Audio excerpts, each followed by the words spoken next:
فيديو النهاردة إن شاء الله هنحضر فيه الخبز الياباني أو خبز الحليب أو الخبز السحري.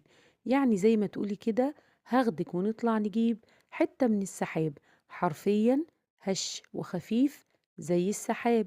أحلى وألذ وأطرى خبز ممكن تجربوه في حياتكم.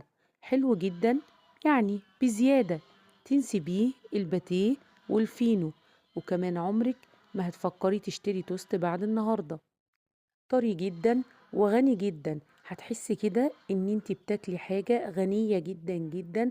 وكمان هنعمله بدون زبدة وبمكونات موجودة إن شاء الله في كل بيت. حرفيًا هينسيكِ إنِك تشتري توست أو أي معجنات تاني أنتِ كنتِ جربتيها قبل كده. وهنعمله بطريقة سهلة وسريعة وبخليط سحري هيوديه في حتة تانية خالص. يلا بينا نشوف عملناه ازاي، بس الأول